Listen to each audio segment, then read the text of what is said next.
kula menika wonten keluhan setunggal badak nomor kalih selayu kula nyuwun tulung pripun carane nyegah penyakit layu karo badak. Sekat semanten. Assalamualaikum warahmatullahi wabarakatuh. Bu sinten Bu? Bu Haryati. Bu Haryati. Jadi niku wonten kendala patek kali pupuse niku layu nggih Bu. Layu item-item niku ya Bu ya. Nggih, jadi pertama niku sebetulnya patek kali pupus hitam niku kendala dari jenis jamur Pak. Karena penyakit itu kan ada jamur, virus, bakteri, nggih. Terus ada juga nematoda mungkin. Nah, jadi itu dua-duanya jenis jamur Bu. Berarti kalau kita runtut itu menggunakan obat ataupun pesida yang jenisnya fungisida, sanes insektisida gitu. Biasanya kan ada ya Pak ya di warung. Ini kita runtut dari awal nih Pak. Misal beli fungisida, beli insektisida. Nah itu dua-duanya jenis jamur. Berarti kita menggunakan fungisida. Nah patek atau antraknosa sama yang pupusnya hitam itu beda jamur Bu. Ibaratnya nih, itu kalau di manusia itu sakit gigi sama sakit kepala itu Pak, sama-sama sakit tapi beda jenis. Jadi jamurnya juga jamur yang beda. Nah kalau patek itu bahasa ringin pitunya Coledotrichum Pak. Nah kalau misal yang pupusnya hitam itu bahasa ininya Phytophthora. Nah berarti kenapa saya runtut dari awal? Ini waktunya agak longgar Mas Karma ya? Nah, jadi kenapa kita runtut dari awal? Itu dua jenis jamur yang beda, berarti bahan aktifnya itu juga beda. Nah, yang pertama kita bahas untuk patek. Patek itu kan kerjanya di buah ya Bu ya, nyerangnya. Patek itu biasanya pakai bahan aktif carbendazim. Itu bisa pakai dimetomol. Jadi sebetulnya kita itu teman-teman petani mungkin saya juga bingung. Di lapangan itu banyak ya Pak ya, merek-merek itu. Nah, sebetulnya itu sama Bu. Bahannya ya itu aja gitu loh, tergantung dari mana perusahaan itu berasal. Nah kayak contoh saya itu punya Abamectin itu 5 merek Mas Pram. Jadi bahannya sama, punya 5 merek karena saya kan distributor sama produsen Pak. Ada yang distributor, ada yang produsen. Nah satu lagi, jadi biasanya jamur-jamur itu keluarnya pas musim terang, nopo pas kata Jawa Pak. Pas kata Jawa nih Ugi. Nah jadi sebetulnya gini, kenapa jamur itu datang pas Jawa kata, mungkin kalau daerah atas kata kabut gitu Pak. Jadi ketika hujan, ketika kabut itu jamur itu sporanya menyebar Pak. Spora itu bibit jamur sing nanti menyebar gitu loh Pak. Nah ketika hujan, hujannya reda, spora itu nyebar. Nah sebetulnya kendala selain dari mengeringkan gejala itu, mengeringkan jamur itu juga gimana caranya jamur itu buatan ular Pak. Nah, mungkin bapak-bapak, ibu-ibu pernah bisa ibaratnya. Tapi kok besok itu keluar lagi, nular lagi sebelahnya. Nah, berarti itu nular. Dan perlu kita ketahui bahwa kalau ada patek satu titik nih Pak, satu titik alit nih loh Pak. Mungkin kita dereng ningali Pak. Misal kelahan.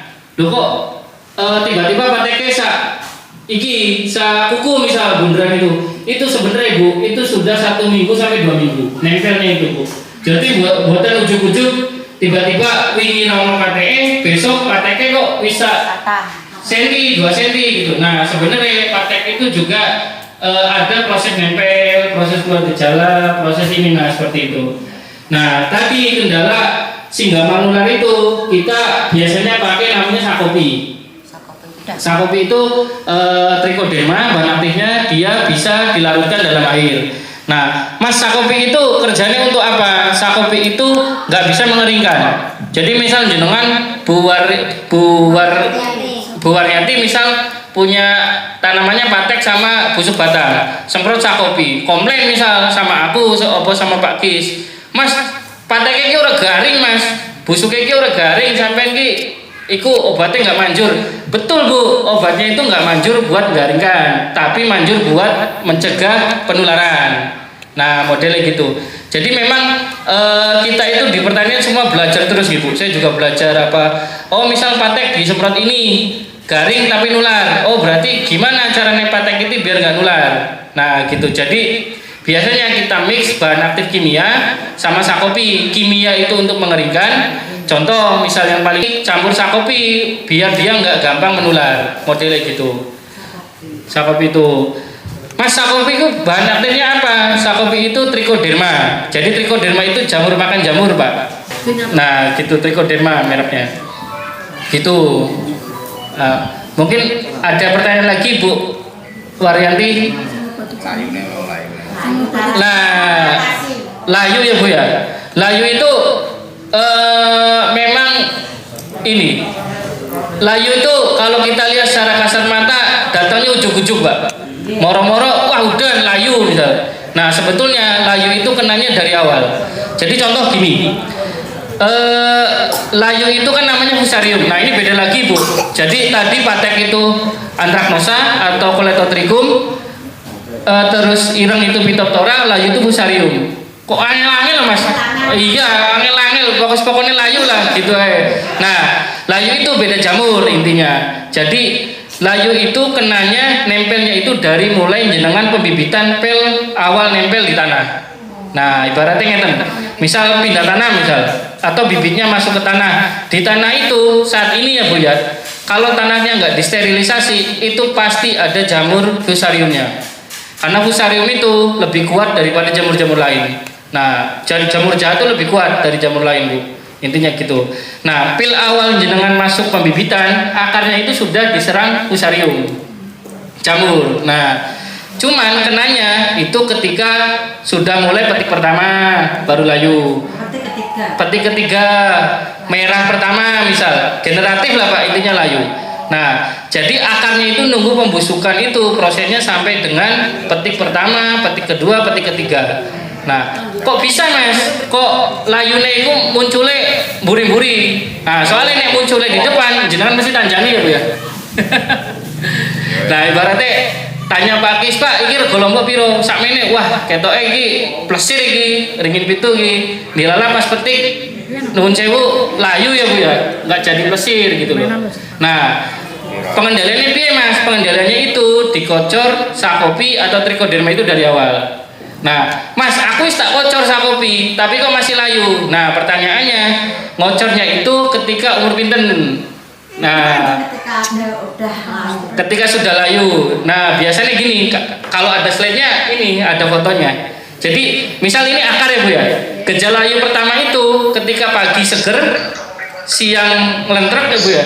Sore seger lagi, yang awal banget. Gejala pertama kelihatan layu. Kalau sekarang itu berarti udah parah itu Bu. Gejala awalnya kan biasanya kalau pagi tadi seger ya Pak ya. Itu ibaratnya ngeten Bu. Kalau gejala awal itu misal akar itu ada 5 Bu. Nah, yang 2 itu sudah busuk, yang 3 masih seger. Jadi proses penyerapan nutrisi itu masih terhambat, tapi belum semuanya layu. Nah, itu gejala awal. Semakin hujan, semakin cuacanya ekstrim, semakin banyak air, apalagi nanti tergenang, itu menyebar layu itu. Merembet, nanti yang lain ikut layu juga. Nah, satu lagi, biasanya layu itu yang paling parah wonten teng ngandhape yom-yoman sama daerah aliran air. Misal taruh ini paling bawah Pak. Iki kali misal atau tempat buangnya air. Nah, itu biasanya paling layu di sini. Nah, karena apa? Karena penyebaran jamur itu melalui air yang mengalir itu, Pak. Nah, gitu. Jadi sebaiknya pengendalian layu itu kocor dari awal. Mungkin kalau daerah lain itu sudah sakopi itu sudah masuk di pembibitan, Pak. Jadi pembibitan itu sudah paham masuk sakopi, nanti pindah tanam itu akarnya sudah siap, akar lebih banyak gitu loh. Nah, emang nanti kalau tangguh, buah lebat, produksinya tinggi tapi layu gitu loh. Padahal dari segi benihnya produktivitasnya sudah tinggi. Nah, makanya kita upayakan itu dari awal.